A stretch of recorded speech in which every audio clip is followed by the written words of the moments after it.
Good evening. Going to read now from the first book of Aristotle's Nicomachean Ethics. This is the Loeb Classics translation. Every art and every investigation, and likewise every practical pursuit or undertaking, seems to aim at some good. Agathou, to agathon. Hence it has been well said that the good is that at which all things aim. The good now to agathon, so a reference to Plato. It is true that a certain variety is to be observed among the ends at which the arts and sciences aim. In some cases, the activity of practicing the art is itself the end, whereas in others, the end is some product over and above the mere exercise of the art.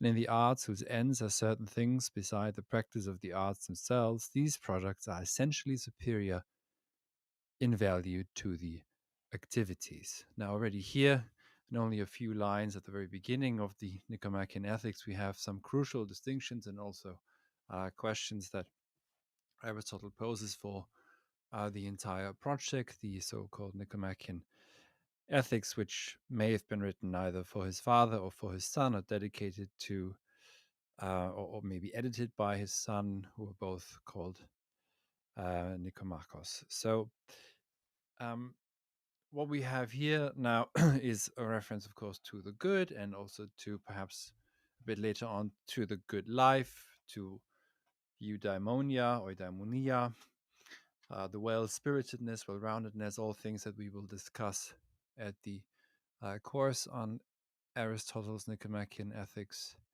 the syllabus for which you can download by following the link in the description of this video. I would also recommend, if you're joining on Twitter, to come over to my YouTube channel. Twitter does not allow for the live chat, so I won't be able to see if you message me there.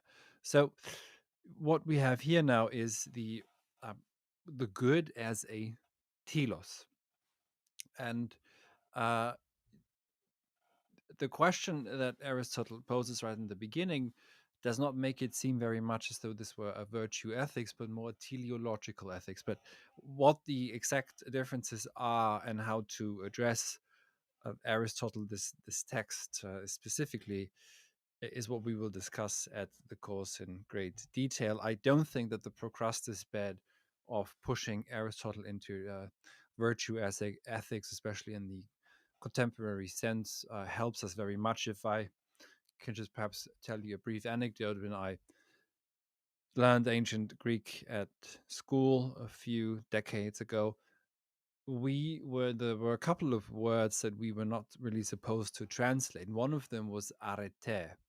Arete is the word that's usually translated as virtue, and there are ways of translating it, but it is a bit more complicated than just saying a virtue. There's something lost in arete, because arete has to do with the full-on flourishing, the activity of coming to be human in the enactment only for that sake of itself uh, as a, let's just say, rational being. So the distinction that Aristotle draws here right at the beginning of what I just read is a distinction between we could say activity and production.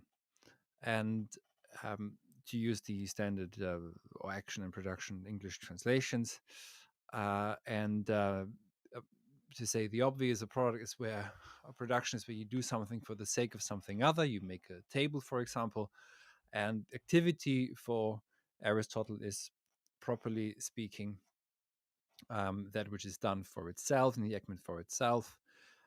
It gets a bit more complicated because Aristotle does not also draws a distinction between theoria and praxis, theory and praxis, and he does not really allow, it seems, in Book 10 uh, for the theoretical virtues, I'll just say for now, to really have any ethical consequence. But I think there's a way of reading this book where we can try and find a way in which Aristotle does bring it all together. So, what I want to do tonight is briefly introduce the course and also tell you a bit about how we're going to go about it. I perhaps I can show you the inside of the course. It's not officially open for enrollment yet, so if you want, you can just download the syllabus and take your time deciding whether you'd like to join or not. The course officially begins um, on the 12th of October, which is a Saturday. We're going to meet 10 times in total.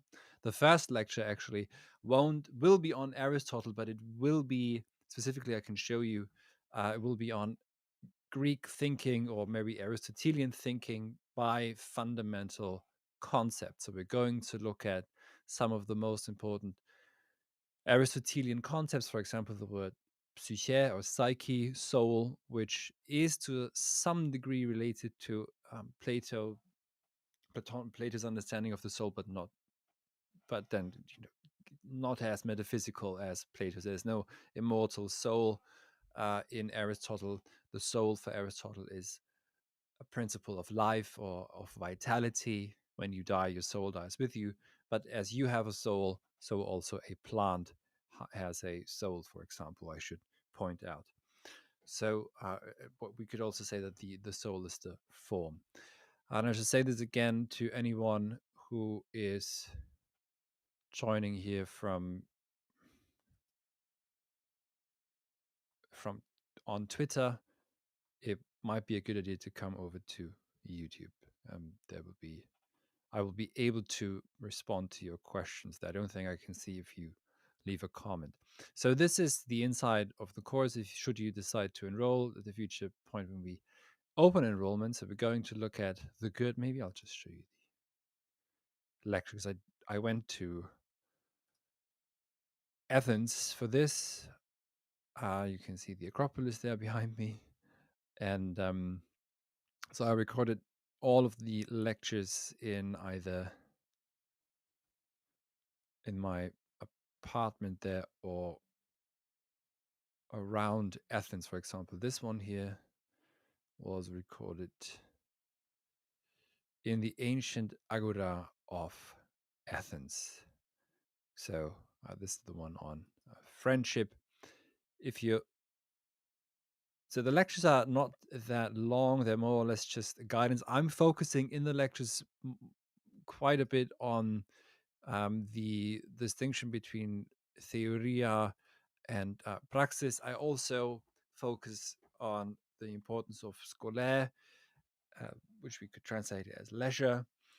And but I would say, because one of the questions that we often get is, who is this course for? I would say, if you're interested in Aristotle, obviously Greek philosophy, it's fundamental. If you're overall interested in Western philosophy, Occidental thought, then you must have read the Nicomachean ethics. But if you're interested in ethics more broadly speaking, maybe you're a hardcore utilitarian, Vaderidro Satane. But according to, for Aristotle, for example, utilitarianism would not be ethics because it's concerned with production. It's producing an outcome, the highest quantifiable happiness for the greatest amount of people. That's a product. That's not acting for the sake of the activity itself. So, but if you have an interest in deontology or teleological ethics, or of course virtue ethics more broadly speaking, then this might also be an interesting course for you, even if maybe the first, if you're not all too interested in Aristotle, which would be a shame because Aristotle, it's often said that Socrates brought down philosophy from the stars to the city, and it is true perhaps that Plato would have been even more metaphysical if it hadn't been for his teacher Socrates. But Aristotle really does ground Plato and the excesses of Platonism. in the question for activity and also production and conviviality, which is more the question of Aristotle perhaps than of uh, of uh, of Plato, because Aristotle, also just to put it simply, does not require the metaphysics of a tripartite soul, the highest part of which logistikon must be immortal for the sake of the order of the polis to be upheld. And then the ethics in Aristotle specifically is, however, concerned with politics. So if you're interested in Aristotle's politics, you should have read the Nicomachean Ethics first, which leads to the politics. And as Aristotle also says in the beginning, we've done the groundwork to summarize, and now we can move on to political life. Now, if the teacher of Alexander the Great, if he was good enough for Alexander the Great, he should be good enough also for us. We will discuss also some of the what's now perhaps referred to as Aristotelian metaphysics. So we will discuss the four causes as well as dynamis and energeia, potentiality and actuality. Um, and so we will also look to other texts, but the main focus is on, or will be on, the ethics. And as I mentioned, enrollment is not officially open yet, so take your time. If you'd like to join us, the first seminar is in 2 months from now. On the 12th of October, we're going to meet for 10 weeks. Final seminar will be the 14th of December. And we're going to begin this time with a lecture on just opening up the Greek Aristotelian way of thinking through fundamental Greek concepts. So if you don't know any Greek, that's fine. I will be uh, using the Latin alphabet for the most part, so you should be able to read it. But you will go away from this course understanding at least, or being able to not read ancient Greek, but being able to you know, um, understand some of the fundamental concepts. So we're going to look at the etymology, how Aristotle uses them, and what they mean in the broader Aristotelian Greek context. Also, for example, Psyche already gave that example. We will also look at the word scolaire. Scolaire is usually translated as leisure. That's a good enough translation, but it obscures quite a bit the origin of the word, which is from the verb echein, which means to have and to hold. So we're going to look at all of this as well. How scolaire is finding a stance or a ground to stand on, um, and rather than perhaps just thinking of it as leisure. Now, if you we will discuss, of course, also the so-called virtues that Aristotle discusses, but I would warn against just reading this text as well as a guidebook of providing you with intellectual and perhaps more interpersonal virtues by which to live your life. Now, this is not entirely what the book really is. It can guide one to the good life, but the question is a deeper one, which is, what does it mean to be human, and how can we enact our being human? And maybe I should also point out that if you hear people say, or see someone speaking of applying Aristotelian virtues to one's life, etc., that this perhaps um, rather turns the so-called virtues, if we want to use that translation, into products, something that can be used for the sake of something other, and that lacks this innerness, or this inner interwovenness that is so present in the word arete, which we will come to think of in the course as a joining together. And only then I think we can also begin to make sense of the different aretai, but also of the importance of the telos in Aristotle. So we won't place Aristotle into a progressive bed of either of virtue ethics, properly understood as it is today, and but rather read the text on its own and try and understand it on its own without coming to it with too much of a framework that can ultimately perhaps be helpful, but also be a little bit confusing sometimes if something that doesn't fully fit in to what one has what one has established as a framework. So I would invite you all, if you have any questions, by the way, and you're on YouTube, then you should leave a comment now in the chat and I'll respond. Let me just perhaps show you also briefly here. No, this is the website. If you go to our website, you'll find here the download uh, the download mask. So you can go here, enter your first name and your email address, hit download, wait for a couple of seconds, and you will be redirected to a PDF of the um, syllabus. And if you give us your correct email address, then we should be able to reach out to you in about a month from now when we open early enrollment. We've had about, I think, 50 people on the list so far, which is quite astonishing given that I haven't really published about this course yet. But uh, there is obviously a great interest in Aristotle, and maybe this is also how you'd like to spend the final 3 months of the year.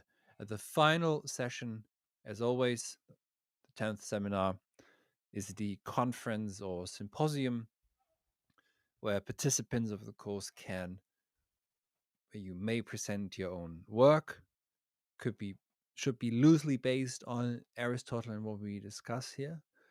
But if it takes you in a very different direction, then you um, then you are welcome to do that as well, of course. So, well, here's a question by The Void itself. What is virtue? Well, you should have to sign up and read Aristotle. And at the end of it, we won't even ask that question anymore because you will see that the translation virtue, which comes from the Latin word vis, which means strength and force, is extremely misguided translation for the word arete. And so what I'm trying to do with this course is not only open up this text to you, but also a Greek way of thinking, a Greek manner of thinking that allows you to understand the fundamental original concepts and also begin to think differently. This is what philosophy should do. If you're only looking for informational value, then you've come to the very, very wrong place. Our courses are not for you. Then you should be content with reading Wikipedia entries or I don't know, do something else. So the again, I'll say this now because now more people are here. By the way, if you know anyone interested in Aristotle, do share this video with them right now or afterwards, whenever you see it. Maybe also share the link here to the syllabus so that your friends are made familiar with Halcyon if they are not yet, and maybe you aren't yet. Maybe you're new here and you've never taken a course with us. You're most welcome to join us. You can find many so-called pro seminars and conference videos of past um, groups of students of different courses, so you can familiarize yourself with what it might be like. The seminars are really there for you. There will be guided reading, and you may ask me questions, but we will also have you in smaller groups a couple of times throughout the 2 hours. So there's enough time for you to get to know the others. Uh, this is a good question, also from the void itself. Do I need to know ancient Greek to understand Aristotle? Well, to a full extent, if you yes, and that is the case for anything.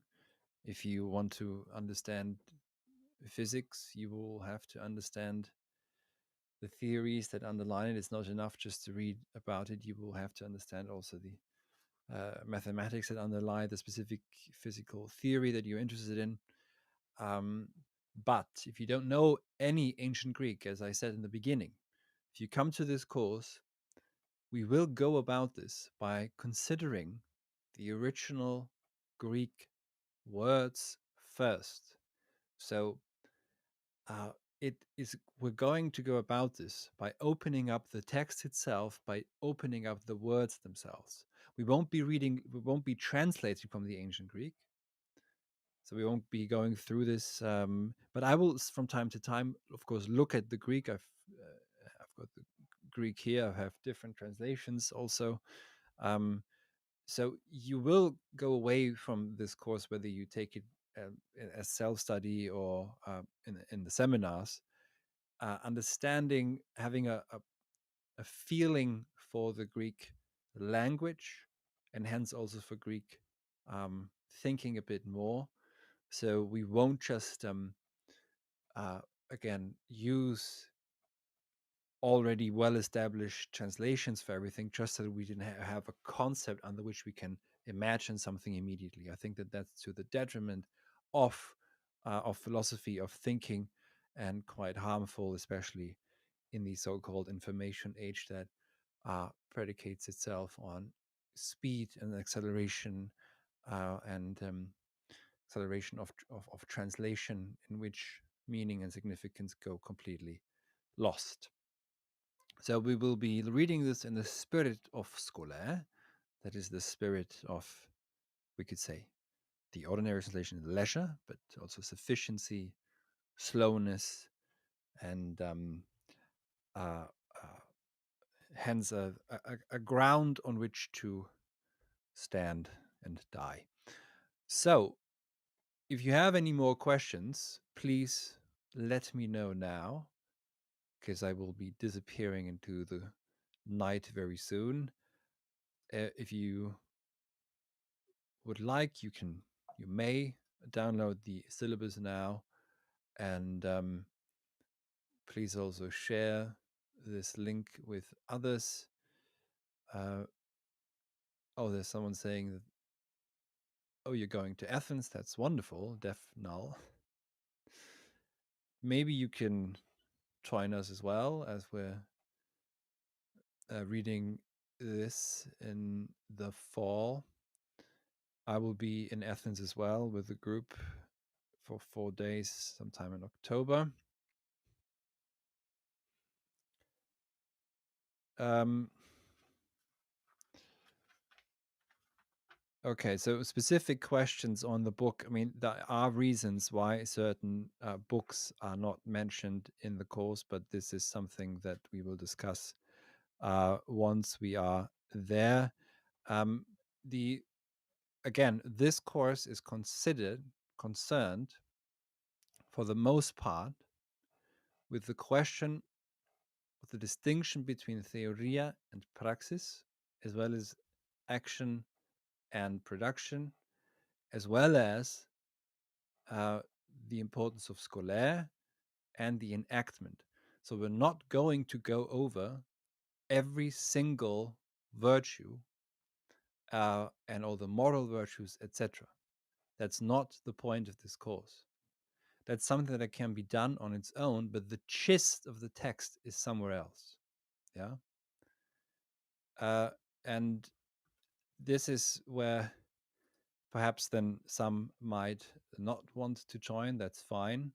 But we want to get to the heart of this text, which is that Aristotle introduces here, for the trajectory of European Occidental thinking, the distinction between theory and praxis. One which has to do with human freedom, etc. One which is perhaps not unsolvable, but uh, certainly, let's just say, presents problems. And I should perhaps not put it like that, but which puts us on a trajectory um, that we are still on. And that is the focus of the course, plus, in addition, of course, to the opening up of the text by the Greek itself and by fundamental Greek terms, so that rather than plowing through all the different virtues, yeah, you can read this section or this book afterwards on your own, but read it differently than you might have without any grasp or sense for the Greek. Good question. So let me know if there are any more. If not, any more questions, I mean. If there aren't any, then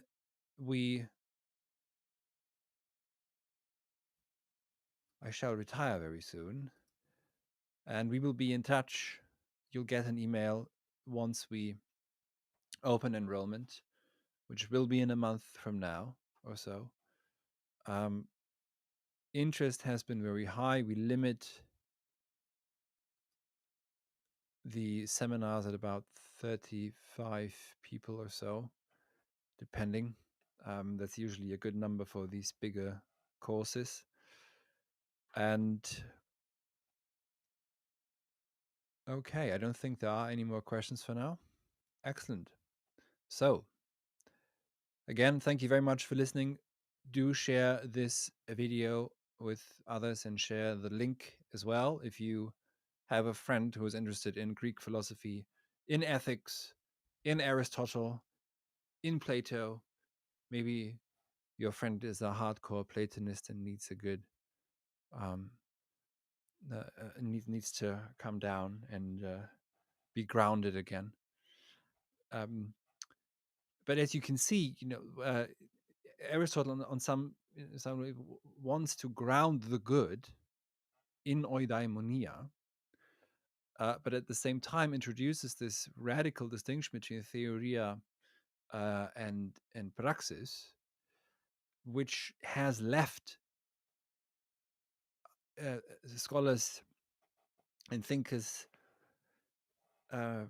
wondering what, but not just for the sake of Aristotle, but has, and Michael, you will know this because you were at the Kant course. What is the relationship between pure reason and practical reason?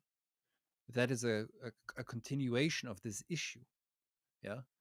And what we could translate this perhaps also differently. What is the connection between the relationship between the vita contemplativa and the vita activa? Can there be a harmonization between the two? So, but having said all of this, especially the seminars, if it comes, if it's very clear that the group overall, no matter what I've written in the lectures and what I'm presenting, if the group overall, of course, wants to look at book 4, we will make time for it, or any other sections that won't be covered in great detail. That's, of course, very possible. So that's why the seminars are great. If you want to discuss something that perhaps isn't addressed in the lectures, then that's where we go in the seminar discussions. But overall, even if you don't take the seminars and you're reading the rest of the book on your own, I think it will open up to you in a different manner than perhaps if we, because there's this tendency to simply read these texts as if either it's already clear, we can just apply all of our notions to Aristotle, or yeah. So I'll leave it at that for now. So I would uh, invite you to start reading the text now, just to see in your mother tongue. I would recommend, if your mother tongue is French, then read it in French. If it's Italian, read it in Italian. If English, then English. If German, then German, etc., etc. But so you get a feeling for the work, for the book, and if you think that this is something you'd like to devote some time, which, if you are sincere about your studies of philosophy, then that is absolutely fundamental. Then I do hope to see you all in October, when we begin our investigation, our reading of the Nicomachean Ethics, and especially Book 10, which is the final lecture, will be of interest to us, given the crucial distinction between theory and praxis. So, again, thank you very much indeed for listening.